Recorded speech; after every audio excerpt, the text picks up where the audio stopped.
Greetings, everyone. We just celebrated Easter. And it was a very interesting time because I noticed that many people prior to Easter had given up different things. And you talk to people and they tell you that I'm giving up coffee, for example, or I'm giving up chocolate, you know. So people were giving up different types of things over the Lent period. One of the things I thought about over this period of Lent, when people were giving up different types of things, was how often do we give up things like complaining, for instance?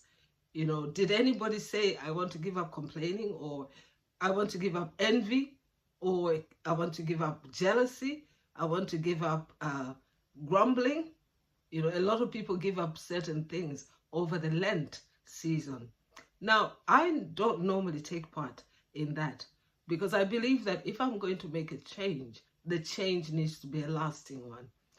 Now, I know certain people give up meat, they give up chocolate, they give up something that is a favorite of theirs, if you like. But I believe that if you're going to give up something, make sure that you make it a lifestyle change, not just for Lent, but make it for life. Now, one of the things I thought about during this Easter time was how many people say that they will give up complaining, for example. How many people will give up envy? How many people will give up lying? How many people will give up jealousy? Have you thought about that? Many people give up food, favorite drinks, or hobbies. But what about things that matter for eternity? Things that matter and have to do with our character? How about giving up complaining? Yes, I was thinking of the verse in Philippians chapter 2, verse 14, which reads, "Do all things without complaining or grumbling." Do all things, or do everything without complaining or grumbling. This verse always catches my attention, especially when I've found myself complaining about something. It's always a verse that convicts me. It convicts me, and I've got to admit that most times when it does convict me, I go back to God and I confess it as sin. Now, can we say that next year when you practice Lent or whatever you want to give up, why don't we focus on giving up the works of the flesh more so than giving up our hobbies that we love? Why don't we give up sin? Why don't we give up complaining? Why don't we give up jealousy? Why don't we give up lying to one another?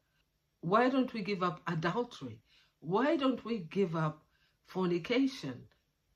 We need to analyze why we do the things that we do.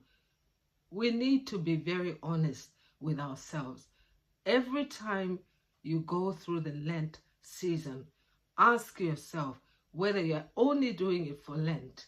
And if the reason you are doing it is only for Lent, then it's not going to make a lasting change.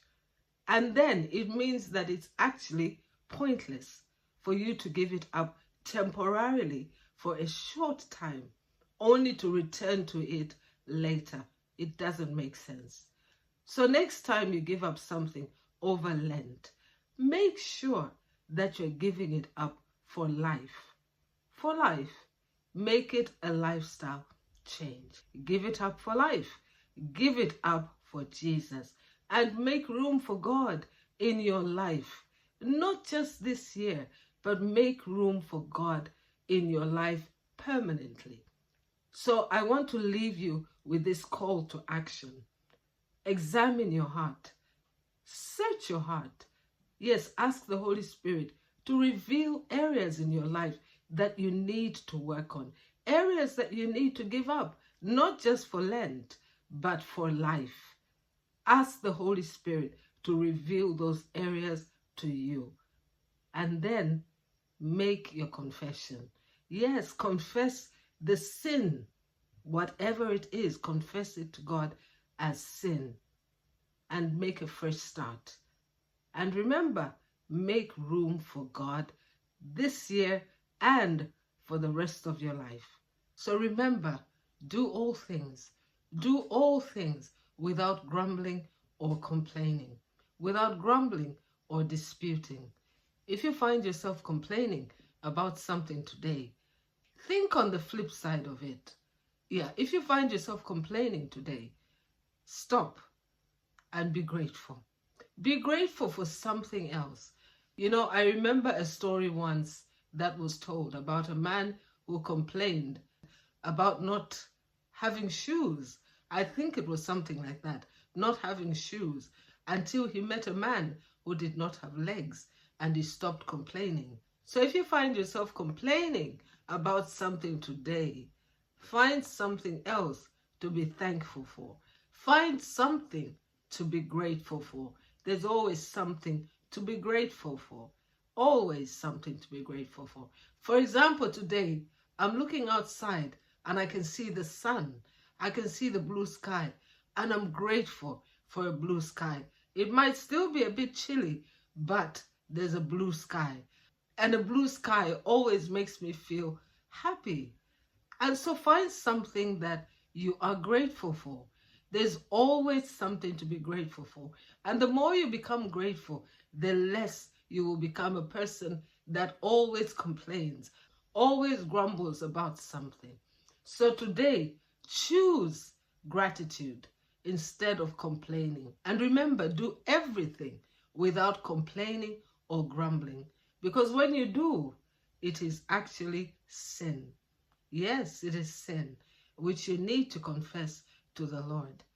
But today, I encourage you to be very mindful of any time you want to complain about something.